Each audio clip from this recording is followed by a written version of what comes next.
So thank you for coming to this afternoon series of talks and screenings. And today actually will be devoted to the Singeli scene and Nyege Nyege as well as one of the champions of that scene. And first we start with an artist talk moderated by Kathleen Bomani, a cultural curator, historian, and artist. And the talk will be with Authentically Plastic, a Kampala-based DJ and producer who also runs a club night called Antimass, and who released an excellent album on Nyege Nyege related Hakuna Kulala imprint last year. And you can catch Authentically Plastic tomorrow at Berghain.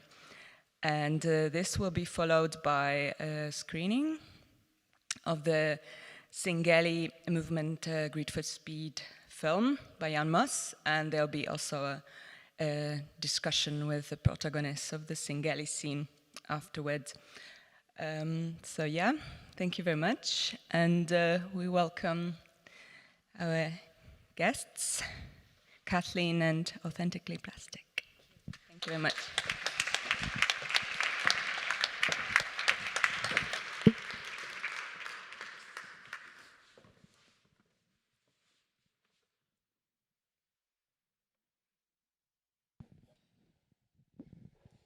Good afternoon. Hello. Hi. So, Tayo, I know, like, I've been traversing the internet reading about you. One thing I found very interesting was you're an architect, or a trained architect. Yeah. And being that the theme for this year's CTM is about portals and world building, I was wondering if you could talk about your experience as an architect with world building through sonic interpretations that you do. Okay. Yeah, I think, the whole thing about being an architect, I kind of put on the back burner, and decided to go more into music. But the whole, thinking about space is something that has never really left me. I think once you go to architecture school, it's really imprinted in your mind, and you start to think so much about how things are made. And obviously, while I was studying architecture, I was also listening to a lot of experimental music. So, yeah, I see a lot of parallels there. And yeah, it's whenever I'm making music, I kind of imagine it to be in a space and to be these kind of forces that are acting on each other, within this space, I feel, yeah. Yeah, and in your writing, especially your essay Technopolis, says a central theme is about occupying space. And it seems to me that to occupy space, you push against the space, and you do that sonically with your work. Yeah, I think I also imagine it to be as not just occupying space, but creating space, producing space. And in that essay, I also talk about Hieroglyphic Being, who's one of my favorite artists. And yeah, he speaks in one of his tracks about, being space and becoming space. The tracks themselves have this feeling of something being forces being distributed in a space and opening it up. I think it's really, that's a big part of the way I'm imagining when I'm producing, I think. Yeah. And in your process, I read that you prefer to produce outside as opposed to in a confined space as a studio. Yeah. Yeah, it's, I don't know. It's also just so beautiful in Uganda. I'm not going to be sitting in a studio for 8 hours. And yeah, like at least when I'm like creating tracks, I like to be outside. I really move around like the space, and yeah, I also just hearing the sound like from quite a distance and like close, like you pick up on certain things when you're in different distances, like from where the sound is being like projected. So it's, yeah, for me it's, yeah, it's part of the process to really just like move around a lot. Move around and allow the distortions that happen. Yeah, I and just let loops like kind of like play out, because even like when I'm in the tracks, there's a lot of superimposing of different kind of like time scales and like rhythms and whatever. So I let loops just go over and over. It's like really hypnotic, and I would be like often just like moving around in the space, and in different parts of the space you hear different things, and yeah, it's yeah. And you're a founder for Anti-Mass, which is a queer collective based in Uganda. And you're, there's three of you. There's It's a three of us collective of who three work in music. in music, yeah, but there's more other people, yeah. And you're interested in shaking up traditional forms, techniques, and palettes, exploring them in all directions, discovering new tensions in familiar methods, and always with eye towards the alien and disorienting. I really like the way you invoke the alien a lot in your work. It reminds me a lot of in the same work of Afrofuturism with San Ra in invoking the alien. Could you just like expand more towards the alien, and especially as being a Black artist, like what that playing field, what it looks like, as in how we're always in contention of having a face or a face decided as being your Black, etc., and pushing back on that by adopting of this alien, like of being an alien in spaces. Yeah. Yeah, I think why I always go back to the alien, or that's like for me the relationship to like the outside, because I feel with African artists or Black artists in general, there's so much of wanting us to represent something. Maybe with African artists, it's more, perhaps people expect your sound to be like more like organic sounding, or um, something more like ethnographic, or some of the like. Traditional Yeah. bird sounds. Yeah. So, I mean, I love that you brought up Afrofuturism. I mean, Sanra specifically, but also like hieroglyphic being is kind of ties into that world also. Um, and I feel like that whole Afrofuturism is really like a statement of Black artists trying to like access like the universal, you know, and occupy like a universal space. And yeah, lots of times there's so many forces that are telling Black artists that this is how they should be, or this is how they should speak, or Or they can these, only act on these kinds of ideas. But then always like rejecting that and being like, yes, I might be working with these like traditional like forms and rhythms, and like that's the reference, but then the goal is not really to represent like some idea of Blackness. It's really to take those things and kind of like take off with multiply. them in another direction that may be completely alien. Yeah. Multiplicities. Yes. Completely. And how would you describe yourself? As a Black artist, African artist? I mean, yeah, I would describe myself as a Black artist, as an African artist, yes.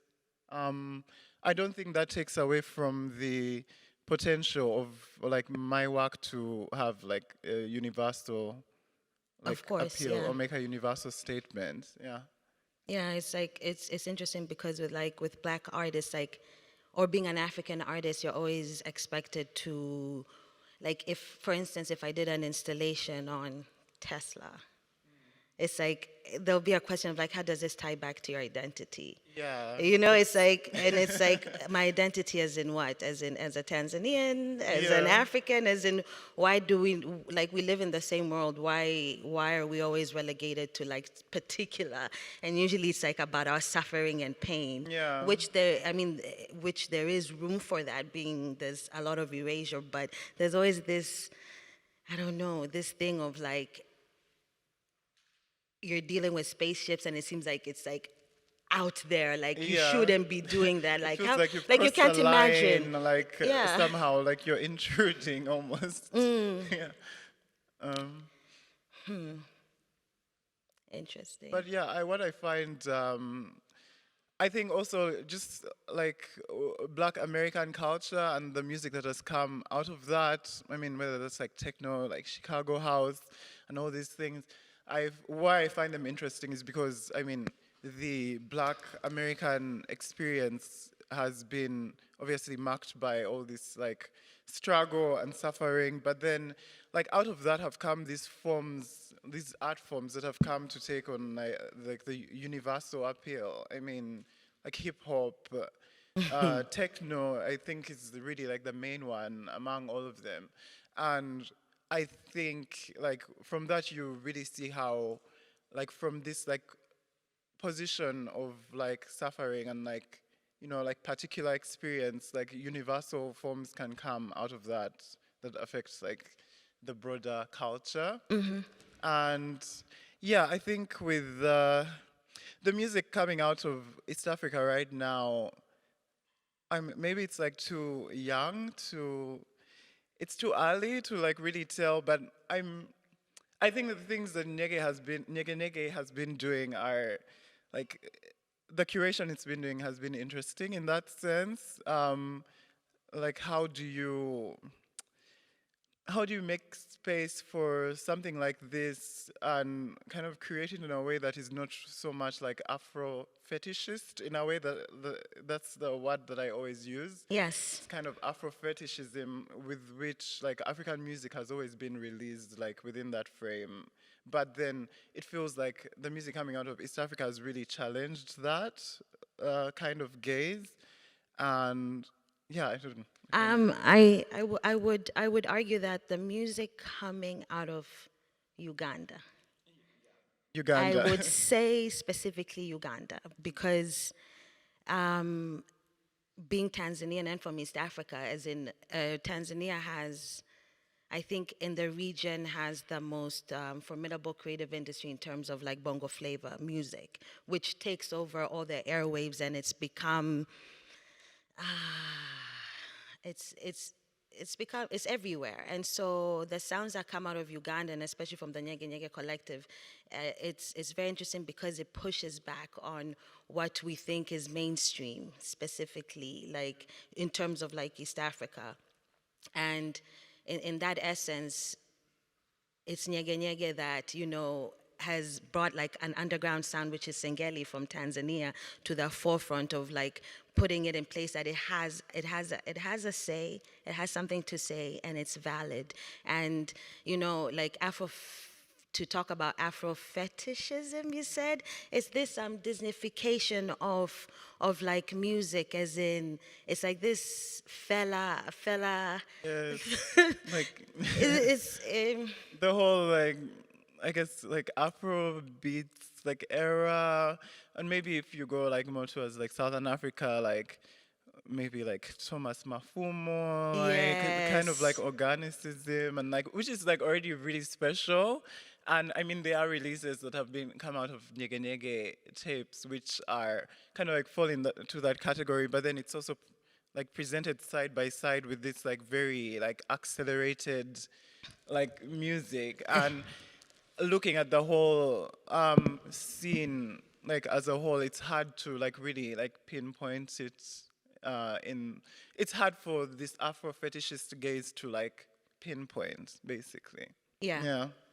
It becomes, it goes back to like Africa as a country, basically, where it's like there's this one sound, and anything you do out of that is like, is it really African? And it's like, what is African to begin with? What is it like producing music in Uganda in terms of like, I feel like our countries are growing more and more fascist. In their way, there are more and more authoritarianism that are trumping down on expressions that are organic and that are considered otherwise, or as I read that you're referred to as the demon of the Nile, and that is such a great moniker. Like, I mean, for them, they're demonizing you, but then they're just giving you a whole other power of like taking space and occupying it. And I'm a fan. Like, I think what you do is so important, and what you stand for as an individual and as a collective is needed in the region. And to tell you, it's like, how do I describe it? It's special. I don't know. It's like, I think you have to be familiar with East Africa to understand that it's under extreme duress of extreme surveillance now. Yeah, I mean, Kampala, especially right now, has just, yeah, it's, there's been, because the economy is not doing so well also, there's been a lot more like anti-gay animus that has been like generated by the state, and also like some actors in the media. And yeah, I mean, Nyege has also been the object of this kind of accusations, but now it's like spilled over beyond that. And yeah, it's been especially complicated after COVID, because a lot of the underground spaces that had kind of started picking up steam, and which we were using for some of our events, like for anti-mass, they kind of just shut down. And then we are kind of being pushed more into like spaces that we normally wouldn't use, or like maybe like using people's houses or domestic spaces, which is kind of what we were trying to move away from. But yeah, the political situation in Kampala, it's just, it's right now, it's not really it's never really been ideal, but especially right now for queer people, it's starting to look a bit like dark. Yeah, Extremely dark. And so then it's like with your anti-mass parties now, it's like you've had to relegate yourselves to not being in one place and not getting attached to a space. So you have like, you're more nomadic now in a way, as in you move from looking, it's like you've taken a nomad way to kind of try subvert like the powers that be, so that yeah, we always started with the events being nomadic, and then I mean, it's only now that we've started to think of the importance of having a stable space, because I feel like by having to move around out of security, we are kind of denied the privilege of having a stable space for this like thing to grow, you know? Because for some people, for some queer people, I mean, safety might mean a place that they come to regularly and they become more like familiar. So for some people, safety comes from that familiarity. And like when you're having events in a different space every time, then people are kind of like wondering like how they're meant to act like within this space. So like there's a bit of awkwardness in that. And I mean, we were thinking like, when we used to move around a lot, we were thinking, what are the things that we could do to compensate for that lack of like a stable space? Like then where does the consistency come from for the audience? Yeah. And yeah, I think right now we're trying to see how we can find something more stable, in a way that would not make us like more vulnerable. But yeah. Still. Do you have an idea what that might look like? It's like, I'm just like, I think it would have to be in a space that is not heavily policed. I know more like the industrial like parts. I mean, this is always the thing that people kind of run to is like the post like industrial spaces. But in Kampala, those are the places that are least like policed. And occupied in a Yeah, and way. least occupied. There's less likelihood to like come upon like some kind of like queer antagonism. Um, yeah, I don't know. It's more like the kind of thing that I think once we see it, we'll know. Exactly, Yeah. right? It's one of those things like, what does it look like? It's like no idea, but Yeah.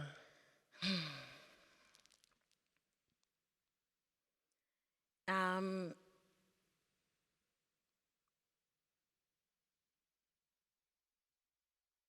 and there's these three words I have highlighted in my notes: displacement, disguising, and decentering, which is you made a prescription that these should be our Black Sonic priorities. Could you like just talk about the displacement, disguising, and decentering? Okay. Yeah. It's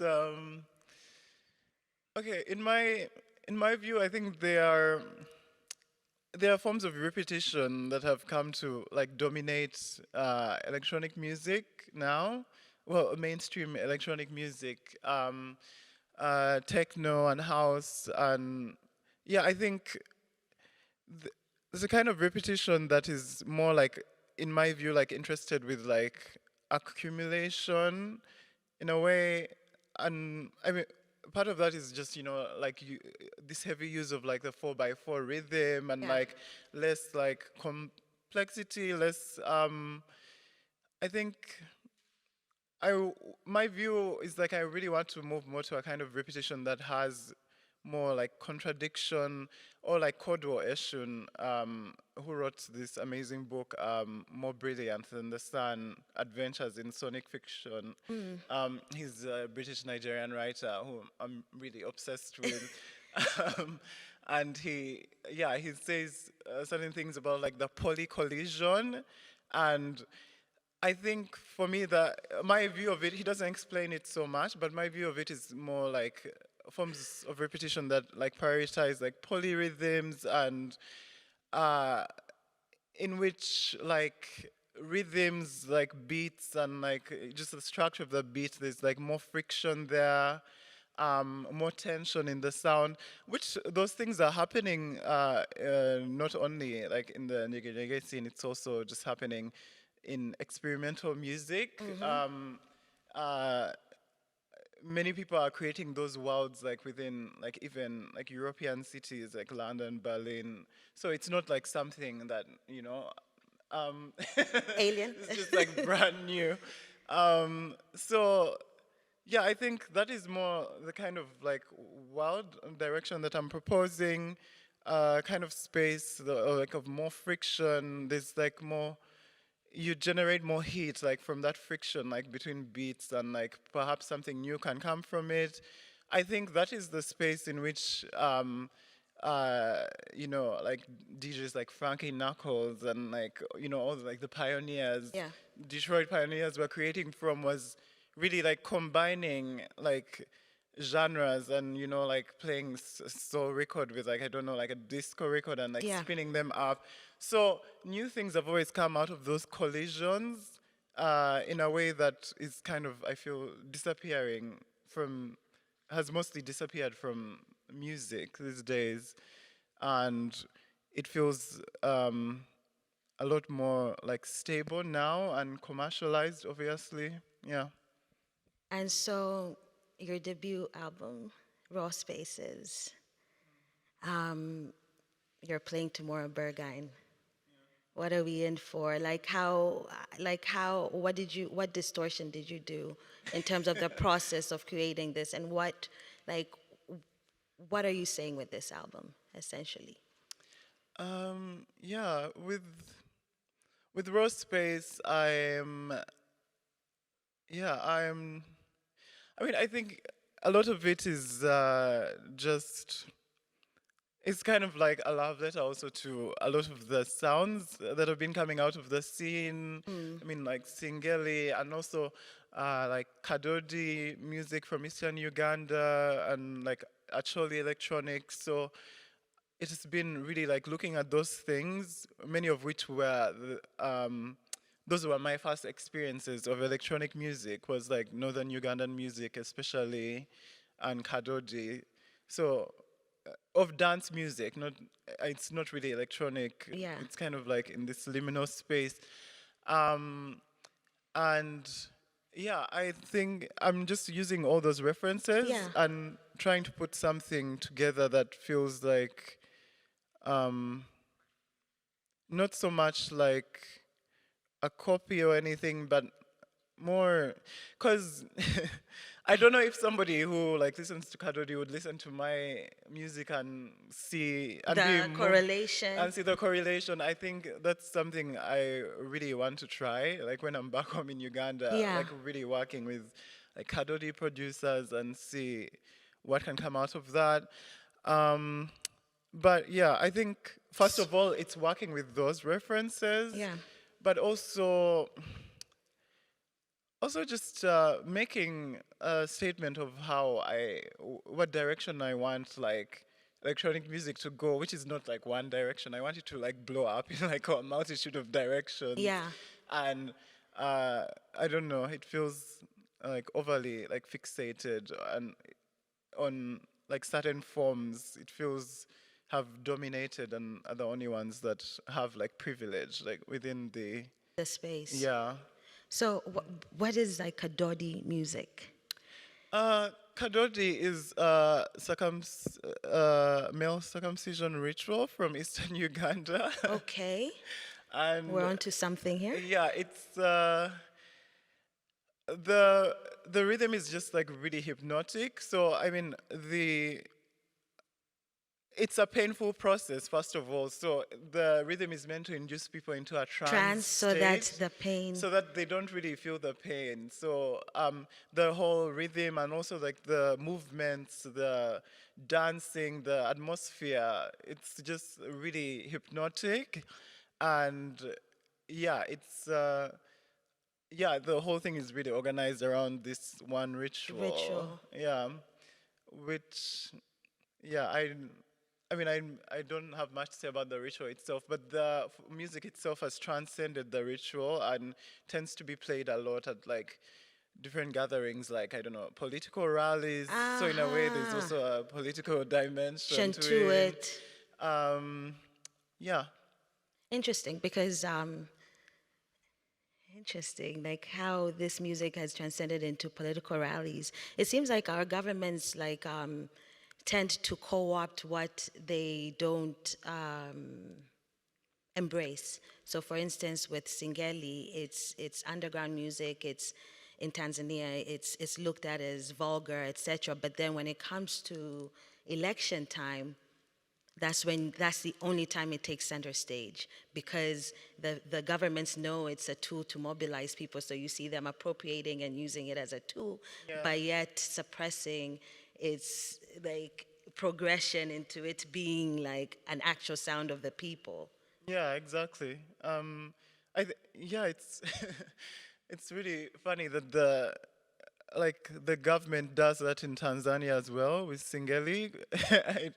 I never imagined that like so Singeli would be appropriated in this way. In that way, Yeah. absolutely. Is they will have rallies and it will be Singeli. And like big time, like only Singeli. And then they would have like one of the big bongo flavor artists come to like close up, but to mobilize. So it's interesting when you see how they co-opt movements that they ignore. That they see that there's something here. They see this is how you can get the people. So it's interesting that Kadodi also transcends in that instance, whereby it becomes parts of political rallies, and it's like almost that also reminds me of like they also use farmer songs, like songs like Oh yeah, to show that we are like for the people. for like the people real- who are working the land. Yeah, they do that.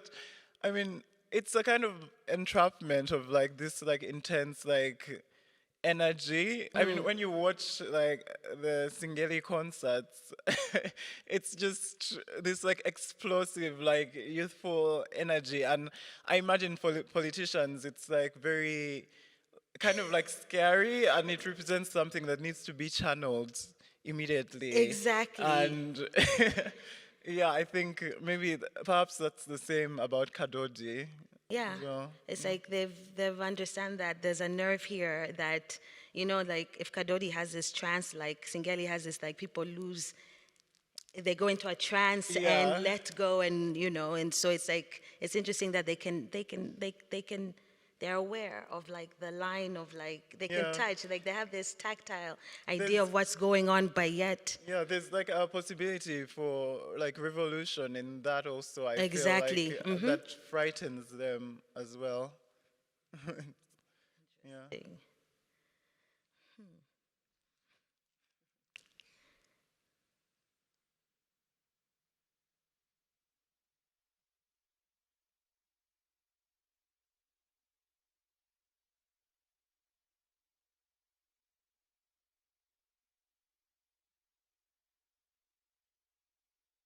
So, I think at this point, should we listen to the first track from Sure. your album, and then we can talk about it?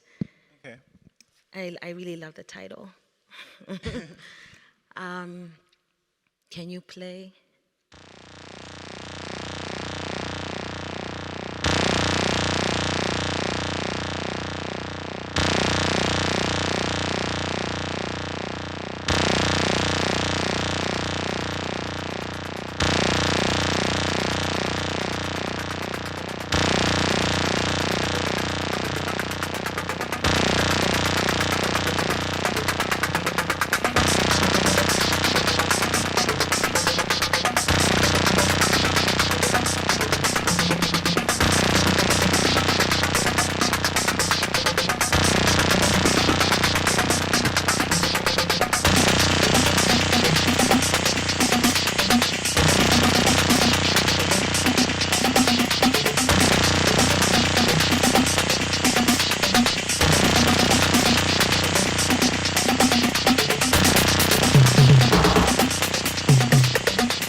You know, sometimes I'm just like, we could have just played this. So what was your creative process into creating Raw Spaces? Like, what mood were you in? Where were you? How long did it take you? What were the vibes? I mean, yeah, the whole thing, I think the tracks I worked on in that album, I think I worked on them over like a 2-year period. And I think this one specifically, I think was one of the early tracks I made. I mean, I learned production from Ray Sapiens, who's like this amazing Congolese producer. And yeah, I think this was one of the tracks that came out of that session. And yeah, I think it's been it's been like a steady like 2 years of different tracks just like put together to create this album.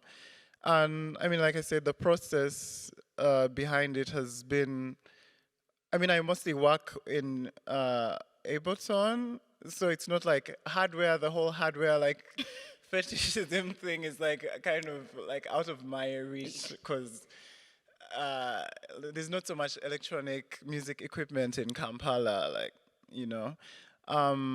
So I mostly like work on my computer and yeah, like I said, just like outside and like create. Mostly started with like 4x4 rhythms initially, and then started to move into doing stuff with like different time scales and working with triplets. So as you progress later into the album, there are tracks that would be a bit more like layered than this one. And in those ones, I would be using more like different time scales that are more like in the region, like 3x4 or like 3x5, like type rhythms. And yeah, I always tell people that I like to like start with effects. Like before I even start, a lot of the time like people will listen and be like, oh my god, this track like kind of reminds me of this like sample or like who did you sample? People are always trying to get to like the root of the sound. Yeah. But even when I'm producing, like the process is already like so layered and like fluid that like I have like lots of effects already on the channel as I'm like composing or like building the track. So I think that's like I think that's one thing that I have come to appreciate about my process is starting from this like noisy like position already by default and then like narrowing it down as the process like goes on. Yeah. Yeah, I really love that the track title is Authentic Terrorism. Aesthetic terrorism. Aesthetic terrorism, Yeah. very fitting. Also authentic. Authentic terrorism. So we wanted to open up to questions if anyone would like to ask a question from the audience. Jan. Hey, Tayo and Kathleen, thank you for the wonderful talk. And thank you for the album. I really love it. So looking forward to hear it on the big system tomorrow. Yeah, you talked a bit about Nyege Nyege and how they have become this kind of channel of a lot of interesting new forms from East Africa. I think also because they kind of managed to really connect or tap into a network kind of within Europe and to Asia as well, and kind of be in close circulation with a lot of other people who produce music, put out music, put on shows, and that's fantastic. But I wondered if, let's say from your perspective, you see, are there other pockets sprawling in East Africa that, let's say, take on the cause for themselves, wanting to do something similar, maybe taking it as an example, but then shaping it to their own ideas and so that it becomes more of a sprawling multi-channel environment in a way in the future or already now? So that's my question. Yeah, thank you for that. I mean, I would say my collective, Anti-Mass, is an example of that. because I mean, during the pandemic, we released a compilation of tracks called Doxa. So I think that also came out of this desire to kind of like be off like in our own, like to cover like new territory in a way, and to do things that were not really like being released by Nyege Nyege. And I think what is going to come out of that further this year is like just having more like DJ and like production workshops. So we're very much trying to like decenter like a bit out of the whole Nyege Nyege scene, but while also recognizing like the value and like having, you know, kind of been spawned out of that in a way. And also, I would say for East Africa in general, another collective I would point to is Santuri East Africa. I mean, I guess the approach is a bit more like formal, but it's really, I think, occupying an important space in terms of transmitting like like skills, production skills to people in the region. And yeah, there's a few other collectives in Kampala, like Malkia Collective as well, which is a femme focused collective. And yeah, it's I think those are the main ones at the moment. Yeah. Thank you.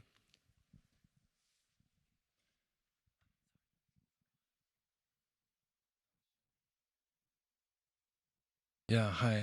Thank you for today. I really appreciate hearing about your artistry and your thinking behind your work. I'm just curious if you feel that the technology you use that comes from Europe, is it adequate for expression for your influences? And is there any technology being developed in East Africa or Kampala? Okay, you're asking whether it's adequate for the kind of references that I mean, I think when I had started, I immediately felt like it was not adequate. Mostly because, I mean, when you come into the programs, it's like already structured by default in a way for like 4x4 rhythms. It's kind of like privileged for like that world and that kind of music making. And yeah, I found in the process that I had to like really like rebel against the grid to make the kind of sound that I wanted. And yeah, it's only later that I realized that, oh, you can do all these like time scale changes, but it's not as intuitive in the program to be able to do that. So it's not really, it's not the most ideal like format within which to make like the music, I would say, but I think there are possibilities within the program that are really unique to the software and that have created a whole other range of possibilities for me, that I think like transcend the references that I'm working with. Because like I said in the beginning, my goal is not so much to like represent exactly like what has come out of the region traditionally. Part of it is also like fusing myself with this like software like that is not from Uganda basically, and to see what is possible within it. So I'm not so like bothered by. Okay, I mean, yeah, I think it's important for softwares and like technologies for electronic music to be homegrown as well, but that is not really like my main like struggle. Yeah, my main like crusade. Somebody will probably do that. I mean, we have Afrofuturism like doing his thing, and that's like really important.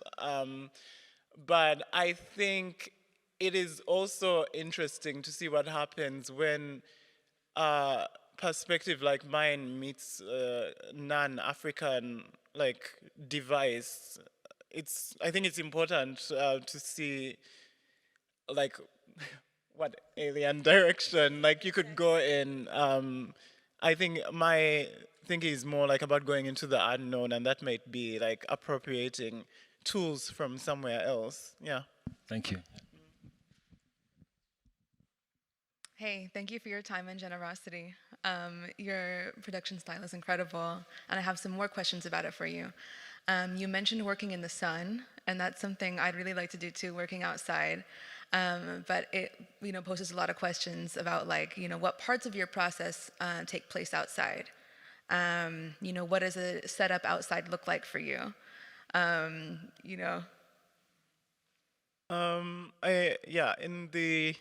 Initially it was just very simple.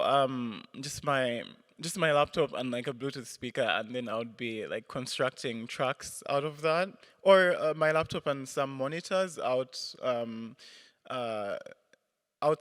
And now it's, not expanded that much, but now I use like an Ableton push. So, and the part of my process that's taking place outside is just building tracks, making noise, basically, creating this like wall of sound that I will later kind of like narrow down into a track. I only go like into the studio at the stage in which I need to start like mixing and like mastering. I try as much as possible to like limit my time inside the studio. I feel, like I spoke earlier about starting with lots of like effects in the tracks. For me, also being outside is kind of like, in a way, like an effect, and it's like, it just adds to like the whole noise of the whole process. In a way, I'm like starting from this noisy, like distracted, like perspective. Yeah.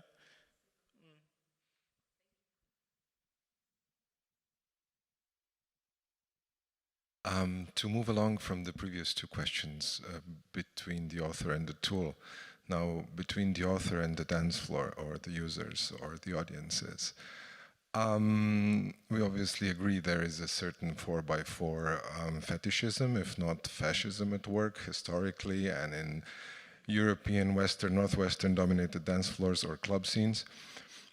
Now you're bringing in obviously quite consciously and on high quality scales, 3/4, 3/5, or 5/3 rhythms. Could you make an observation? Is there any difference when you move from Kampala westwards and northwards, clubs, dance floors?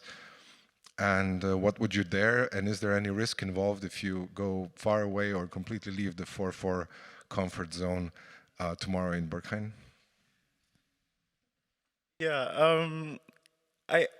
I think there's always a risk, but that's part of the fun also. There have been times where I've found myself like gravitating more on certain dance floors, like more towards like a 4x4 like rhythm, but I never really go too far to forget like the kind of statement that I want to make. Which is, the show at Berghain tomorrow, that's gonna be the first time I'm playing live. And I feel like within that format, there's more than DJing, which I've mostly been doing before.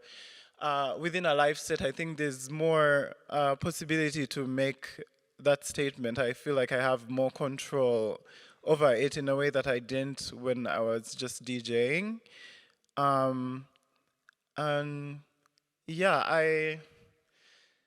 If there's a difference between how it might be received in Uganda versus in Europe, I don't know. Sometimes you get surprised, I think. It's too early to say, because. Well, we only have like 24 hours. We'll find out tomorrow. Last question. Oh, well, you have a go.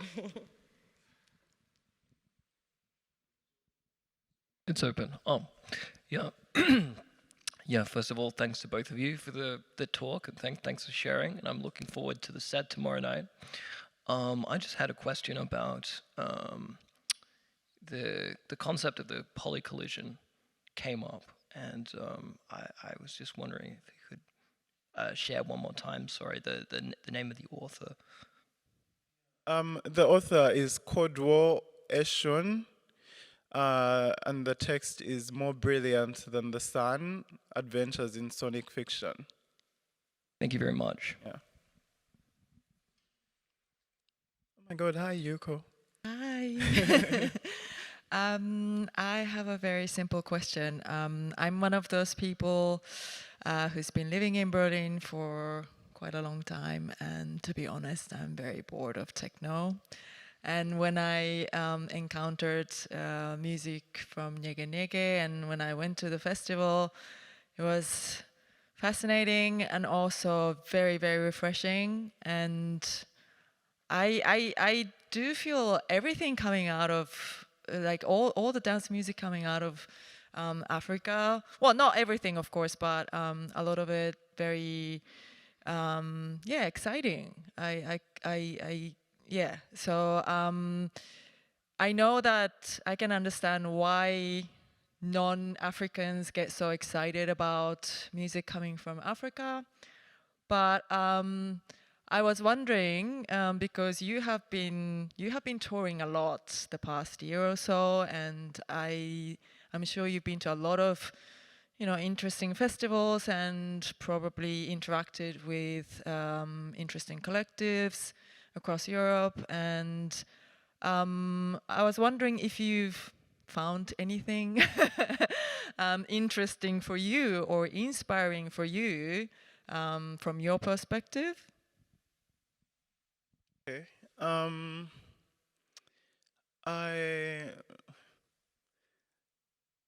Yeah, it's I mean, late last year we went on tour in South America, and there was some events that I went to there that were quite interesting. I forgotten the name of the collective, but I know some of the artists like Control Natura. Well, obviously, Bad Sister is also a part of that scene.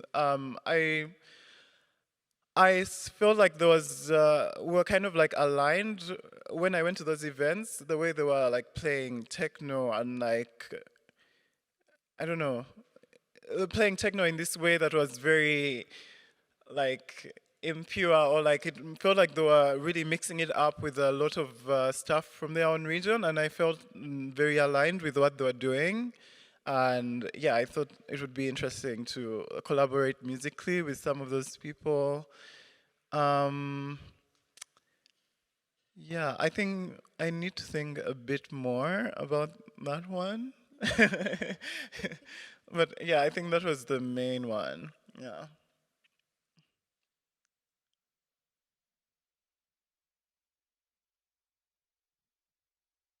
Hi, thanks for both of you, first of all, for this very exciting conversation.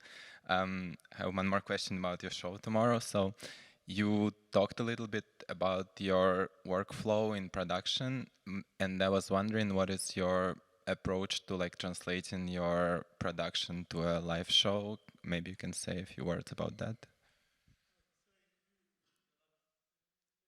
So how do you approach like translating your production into a live show? What is your workflow for live performance? Yeah, my setup for live performance also is just going to be like really simple. It's just going to be like Ableton live set with an Ableton push. And yeah, the workflow, I found it interesting going back into this live set like format, because it kind of is taking me back into like a more like formative process of like the tracks, and I'm bringing in like loops and like rhythms from some of the tracks that were not used at all. So it may it's been interesting to hear things put together in a way that sounds different. I mean, I'm not gonna go up there and like recreate my tracks exactly as they sound. So it's like I always go back to this idea of like the wall of sound, and yeah, like starting from that like non-linear like type of like perspective, and I'm really enjoying that like for performing live is like working within just like session view and kind of just like layering stuff on like, yeah, just like a non-linear approach. I don't know if that answers the question. Yeah.